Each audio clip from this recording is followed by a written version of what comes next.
Time for another ranking movie video.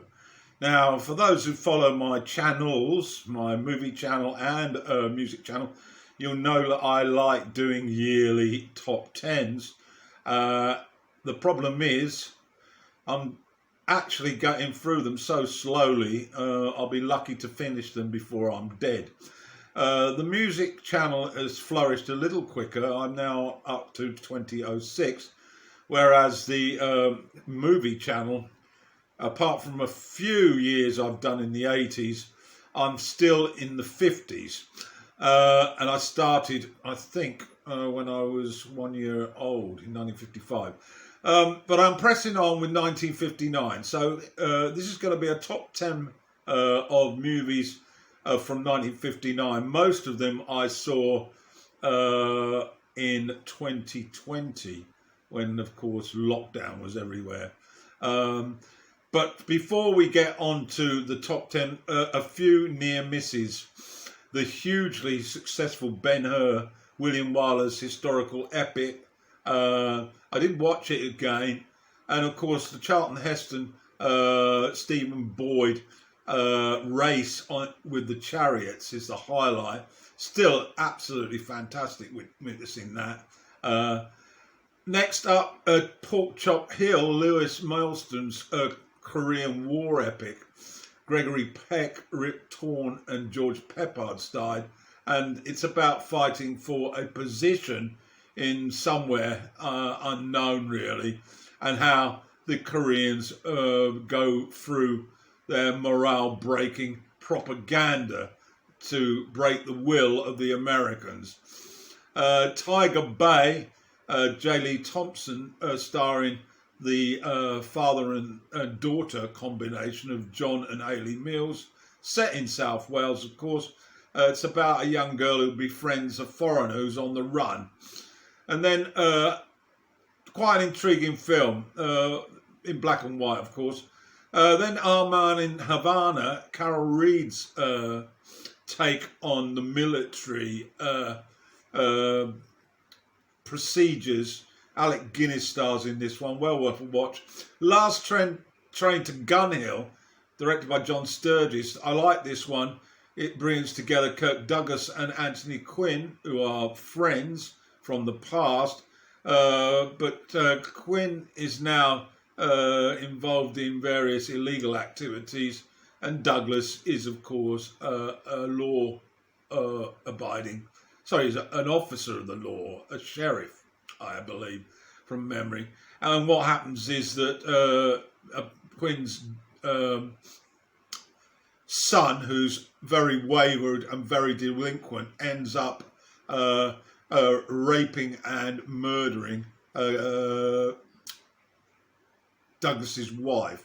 And so revenge and honour is on the agenda. And I really like that movie as well, because of those two huge stars. So those are the ones that didn't make the cut. And is 400 Blows. This is Francois Truffaut's debut feature. It's an intensely touching story about a young adolescent inspired by Truffaut's own early life. It shows a boy growing up in Paris and apparently dashing headlong into a life of crime. It's not a dirge though, and it's not a tragedy. There are moments of fun and joy, and the title is an idiom meaning raising hell. It's a wonderful piece of cinema. Stars Antoine Doinel as Jean-Pierre Luand in the lead role. Thoroughly recommend that movie. 400 Blows. In Room at the Top, directed by Jack Clayton, starring Lawrence Harvey, Simone Signoret and Heather Sears. This is very much one of the early movies depicting an angry British young man, and it's a tense melodrama and referred to collectively with other films as a British kitchen sink film. It takes pot shots at the British class system, those who sell out to advance their ambitions, and the bleak reality of life in the industrial north of England. It's also the first British film to deal seriously with sex and was given an X certificate. and it's the debut of Claydon. Arrogant and ruthlessly in persona, Joe Lampton, played by Harvey, relocates to a grim Yorkshire industrial city and immediately sets his sights on Susan Brown, played by Sears, who's the daughter of a rich industrialist, a self-made millionaire, in fact, who's in charge of the family business. Whilst breaking the heart of a French woman, played by Simon Signoret, Harvey also has his eyes on bedding young Susan. Harvey's terrific in it, and it's a very emotionally packed film. Get to watch it. Room at the top at number 9. It is a movie called Yesterday's Enemy. It's directed by Val Guest, a British director. It stars Stanley Baker, Guy Ralph and Gordon Jackson. It's a World War II drama set in the suffocating climate of the Burmese jungle. It's got some intelligent character in this film, very much character driven, with a plot that revolves around 2 major moral decisions. A small platoon of exhausted soldiers are led by Captain Langford, played by Baker, and they get cut off behind enemy lines.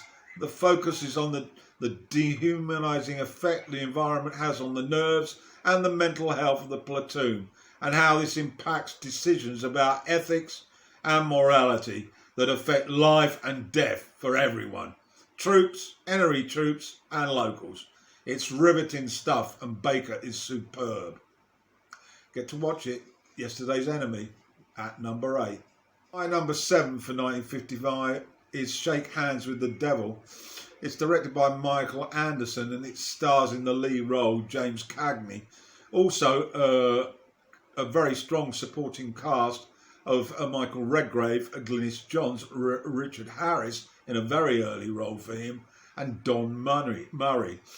It's a picturesque drama set in Ireland about the Irish Revolution. Cagney is a university surgeon, but he has a double life because he's involved with the underground Republicans, and he dominates this picture. Murray is an American with Irish family connections and with anti-British colleagues, Johns, Redgrave, formed by and Cusack. They bravely tackle the enemy occupiers in Dublin in the 20s. Well worth a watch. Particularly any opportunity to see Cagney on screen should be grasped quickly. What a actor. Another movie that I really love. It's called On the Beach, directed by Stanley Kramer. Once again, ensemble cast of Gregory Peck, Anthony Perkins, Fred Astaire, Lana Turner. Nuclear wars wiped out the entire world except for Australia. And here we find a US submarine hanging out amidst the Aussies, living their lives pretty much as normal. The catch, though, everyone knows the end is coming as nuclear fallout makes its way across the Pacific. And it's due to arrive in a month or two. And then the submarine receives a signal from Santiago, and it raises hopes that possibly somebody's alive there. So they detour out towards it, and it's a riveting film. The emotions are very, very torn in this one. We see 2 relationships. One that's been running for some time, that's Perkins and his wife, and the other just starting to develop between Peck and Turner amidst this catastrophe. Absolutely brilliantly directed by Kramer as well. I love this movie. It's number 6. It's On the Beach. Movies in the 50s, and the 59 is much the same. At 5, Shadows. This is directed by John Cassavetes, and it stars Anthony Ray and Leila Gordon. It's a sort of Beat Generation style film, a rejection of mainstream American values, and it feels like a bit of a relic from that Beat Generation movement with its bebop jazz feeling. The cameras are in the streets, the method style performances are 5-star, and it's about frustration about accepted social norms. And there's an interracial marriage between a hipster white guy played by Ray and a light-skinned black woman played by Gordon that eventually takes over the narrative. Well worth a watch. Cassavetes' style is pretty original and very, very riveting to watch. So that's Shadows at number 5. Last Summer, directed by Joseph L. Mankiewicz, and once again a very strong cast. Montgomery Clift, Elizabeth Taylor and Katharine Hepburn tackle this Tennessee Williams play set in New Orleans in 1937. It's very much a melodrama. It deals with madness, homosexual prostitution, incest, disease, and even a touch of cannibalism. Catherine, played by Taylor, is a seemingly insane young woman who lives with her aunt, played by Hepburn, who wants to lobotomise her because Catherine's witnessed something nasty about her, that's Hepburn's deceased son, Sebastian. His death occurred whilst Sebastian and Catherine were away in Spain on vacation. She's become extremely hysterical, and the aunt is also fearful of a scandal about her son's alleged sexual orientation. The doctor treating Kathy is Dr. John Kukrowitz, played by Clift, who's very sceptical of her condition and appears to think that the problem is a relationship between the two women and over their perception of Sebastian. It's an outstanding movie with outstanding performances, say no more. It's Suddenly Last Summer, and it's my pick at number 4. The Anatomy of a Murder is directed by Otto Preminger, stars James Stewart, Lee Remick, Ben Gazzara, and O'Connell.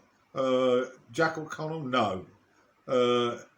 Can't remember his Christian name. Anyway, this is a brilliant courtroom drama that shows how justice can be manipulated.